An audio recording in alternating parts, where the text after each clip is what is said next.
Felipe, vamos começar os trabalhos. E eu já vou te fazer a primeira pergunta, que dizem que é uma das mais difíceis, né, Amanda? Uhum. Quem é Felipe Blunt?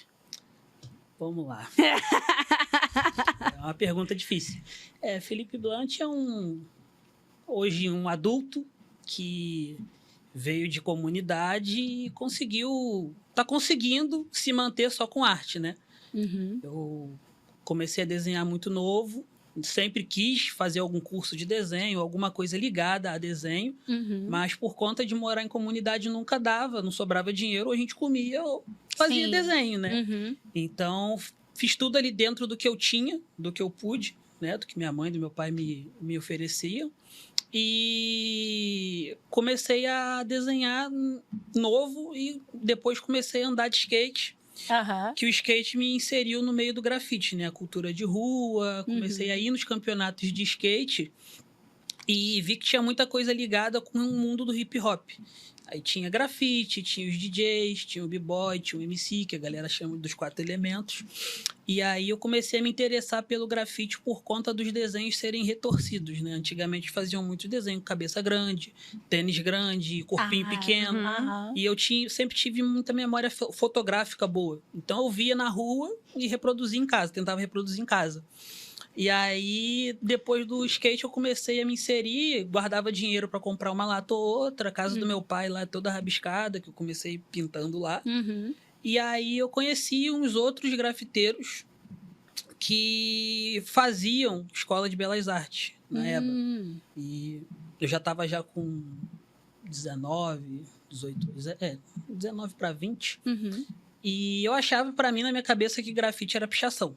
Era fazer o errado, ir pra rua fazer merda e tal. Não sei se pode xingar. Pode. E aí eu achava que era isso, que era fazer doideira, ir pra rua e fazer merda. Então Sim. eu comecei a pintar por conta disso, achando que era legal, mas eu sempre fui cagão. Então eu sempre pintei de dia, nunca pintei à noite, nunca subi marquise, nunca fiz nada disso. Uhum. E aí eu vi que no grafite tinha muita gente que era advogado, tinha gente que estava se formando em arte, tinha gente que era cantor, tem gente que tem grupo de pagode, ou seja, não era só a galera do hip hop e muito menos a galera vagabunda que não faz nada. Tinha gente de todos os nichos. E aí eu conheci um artista plástico que ele já tinha se formado na EBA, que é a Escola de Belas Artes, e me falou sobre o curso. Eu procurei saber, entrei, né? Fiz o Enem, fiz o THE, que agora não sei se está extinto, mas eu acho que não tem mais o THE para entrar. E entrei em 2015. Aí entrei para a Escola de Belas Artes. E aí, nesse tempo, eu conheci algumas pessoas e eu fiz o curso de pintura. Só que era pintura clássica. E até então eu queria viver de arte, mas eu não sabia como. Já tinha feito algumas exposições lá em Niterói, sozinho, em grupo. Mas eu queria viver de arte como todo mundo vivia e eu achava que eu ia viver pintando e vendendo quadro. Que não é assim. E na minha cabeça ficou muito claro que faculdade é coisa de rico. Porque eu morava em favela, eu morava em Piratininga, lá no Cafubá. Eu estudava no Fundão. Então, da minha casa pro Fundão era quase 2 horas. E aí, meu pai não estudou muito, sempre trabalhou em obra.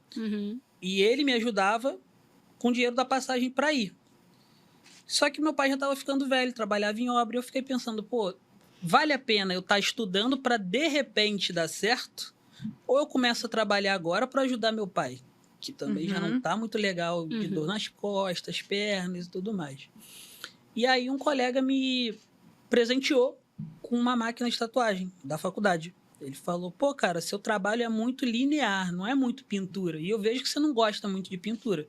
Eu fiz tudo que eu podia na EBA, que era prático. Matéria teórica eu não fiz nenhuma. Só fiz a primeira grade porque era obrigado. Eu não gosto de ler, eu não gosto de fazer nada disso.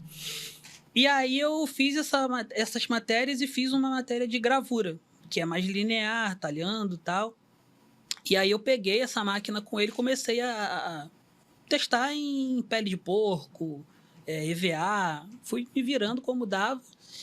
E aí eu resolvi sair da faculdade de vez, porque estava ficando inviável ir. Eu ganhava até a bolsa, mas a bolsa era, sei lá, R$500 e eu gastava 600 e pouco só de passagem. Ainda tinha que comer e comprar material.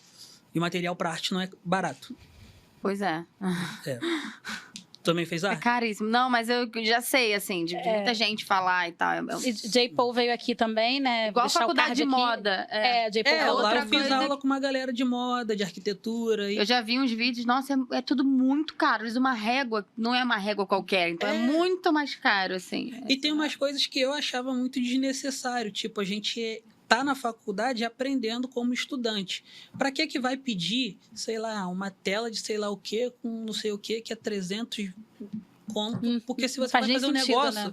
para você estudar, você podia fazer com um negócio mais barato, né? Sim. Enfim. Sim. E aí eu saí da faculdade, comecei a treinar tatuagem, antes de ir para a pele de alguém, né? Tinha muito doido que quis se aventurar antes, mas eu me contive e continuei estudando ali, e depois de um ano treinando em pele artificial e tudo mais, eu fiquei num estúdio como aprendiz.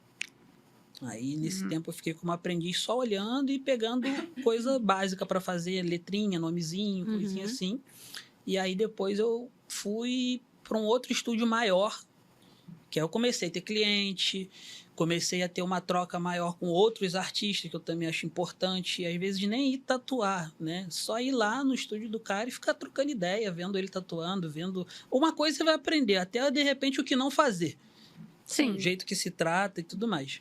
E aí eu comecei a fazer essa ponte com outros artistas, fiquei nesse estúdio um tempo e veio a pandemia.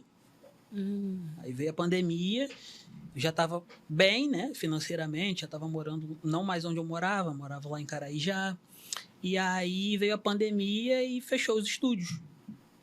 E aí aquela coisa, né? Fica em casa e tal, não sei o quê. E aí eu fiquei, cara, e agora? Como é que eu vou fazer? Eu sou autônomo, tenho dinheiro de lugar nenhum. E aí o tempo que pediu para eu ficar em casa, eu fiquei.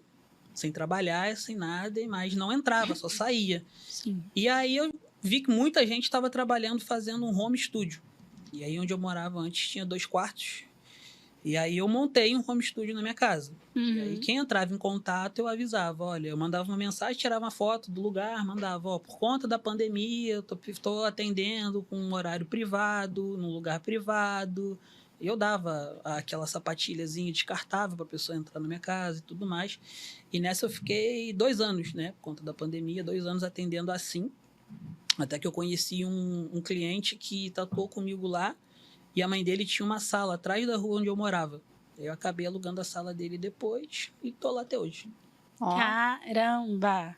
Esse período de pandemia, na verdade, pra gente que é artista, assim, no geral, foi complicado. A gente viu muita gente realmente conseguir se reinventar, mas muita gente também... É muito muita complicado. dificuldade, passou muito aperto. Pois é, depende muito, assim, da área, né? Enfim, achei legal que você realmente conseguiu. Eu tenho outros amigos tatuadores também que nesse período fizeram também um home studio e tal. Foi a Porque única foi saída. o jeito, né? Não tinha muito o que fazer. E deixa...